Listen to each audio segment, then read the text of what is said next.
ডাক্তারের অনেক পরিমাণ থাকতো আপনাদের সন্তান আমার মতো দুঃখিনী হয়েন না, আমার মতো দুঃখিনী হয়েন না। আপনি হত্যা মামলায় বেঁচে চাই, আমি সুস্থ আপনাদের কাছে তদন্ত চাই, আসামিকে আয়ের বাড়ালে ওদেরকে আমি ফাঁসি চাই। ওরা কত টাকার কোটি টাকার সম্পত্তি হচ্ছে যে প্রশাসন ওরা ফক্তি করে টাকা দিয়ে ঘুরে নিয়ে বেড়াচ্ছে। আমার বলে তোমরা কি করতে পারবা, তুমি কি করতে পারবা? জাহিদ অ্যাডভোকেট জাহিদ ইনি মামলা হয়েছে আপনার আবু বকর সিদ্দিকের কাছে।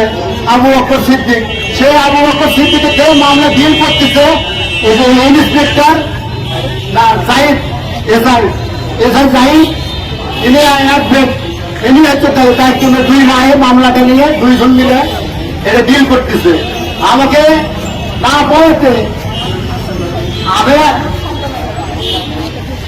আমি ওইভাবে ডিল করতেছি, ওখানে কোনো সুবিধাও পাচ্ছি না, আমি কি কারণে সুবিধাও পাচ্ছি না।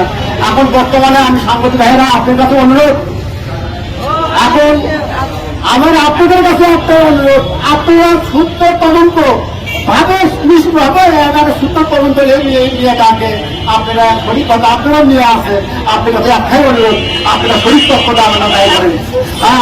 এখন পর্যন্ত আমার নাতি এখন বলতে আমাদের দেখতে দেয় না, ওই বাড়ি দেখবেন আমাদের মাছ ধরে ব্যবস্থা করে।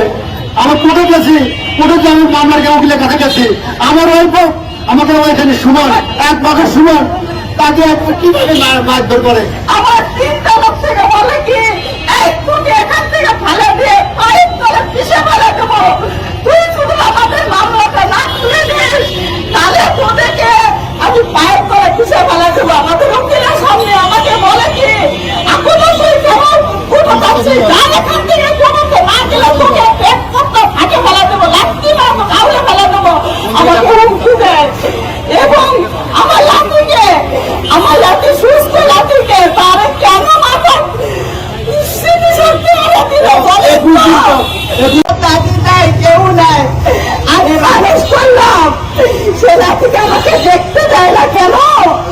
কি জন্য দেখতে দেয় না?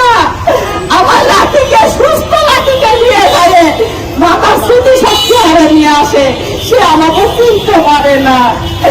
এমন বাবা যেন পৃথিবীর কোনো মায়ের যেন কোনো সন্তান বাবার এরকম না করে চলে, পোষায় পোষায়।